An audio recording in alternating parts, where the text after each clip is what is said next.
তামুলপুৰত পেছাদাৰী আৰু বৌদ্ধিক সভা প্ৰধানমন্ত্ৰী নৰেন্দ্ৰ মোদীৰ নেতৃত্ব কেন্দ্ৰীয় চৰকাৰৰ 12 বছৰীয়া শাসনকাল উপলক্ষে আয়োজিত 12 বছৰ বিশ্বাস বিকাশ আৰু জনকল্যাণ কাৰ্যসূচীৰ অংশ হিচাপে এই পেছাদাৰী আৰু বৌদ্ধিক সভা আজি তামুলপুৰ জিলা বিজেপি অনুষ্ঠিত কৰে।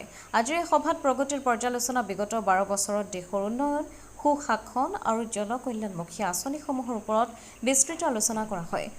সমাজৰ বৌদ্ধিক লোকৰ সৈতে মত বিনিময় কৰে।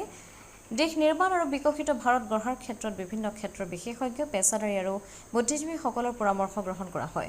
আজিৰ এই বৌদ্ধিক সভাত উপস্থিত থাকি গোৰেশ্বৰ বিধানসভা সমষ্টিৰ বিধায়ক ভিক্টৰ কুমাৰ দাসে কেইবাটাও গুৰুত্বপূৰ্ণ দিশৰ ওপৰত বক্তব্য দাঙি ধৰি কয়, সামাজিক সজাগতা, দৰিদ্ৰ কল্যাণ, মহিলা সবলীকৰণ, নাৰী শক্তি, যুৱ প্ৰজন্মৰ উত্তৰণ আৰু আন্তঃগাঁথনি উন্নয়ন আদি বিষয়ৰ ওপৰত গুৰুত্ব দিবলৈ পৰামৰ্শ আগবঢ়ায়। ইয়াৰ লগতে আজিৰ এই সভাৰ পিছতে কৃষি কৰ্মশালা এখনৰো আয়োজন কৰা হয়।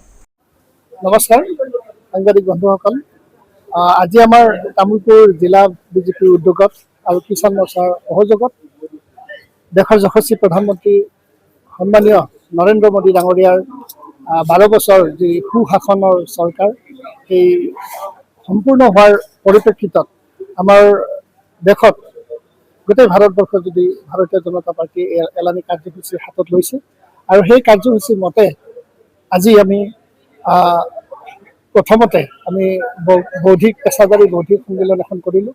তাৰপিছত আমাৰ কৃষক মৰ্চাৰ উদ্যোগত আমি আমাৰ যিখন কৃষি কৰ্মশালা এইখন কৃষি কৰ্মশালা আমি আজি অনুষ্ঠিত কৰিলোঁ আৰু লগে লগে আমি তথ্যচিত্ৰ এখনি প্ৰদৰ্শন কৰিলোঁ আৰু আমি এই কাৰ্যসূচীসমূহৰ জৰিয়তে আমাৰ যিটো বিকাশ আনিছে সন্মানীয় নৰেন্দ্ৰ মোদী ডাঙৰীয়াই আজি তেখেতৰ যিটো 12 বছৰ সম্পূৰ্ণ হৈছে, গোটেই ভাৰতবৰ্ষৰ জনগণৰ কাৰণে তেখেতে কাম কৰিছে আৰু এই এটা সুযোগ তেখেতক এই কাৰ্যসূচীৰ জৰিয়তে আমি তেখেতৰ আজীৱন দীৰ্ঘায়ু আৰু সুস্বাস্থ্য কামনা কৰিছোঁ।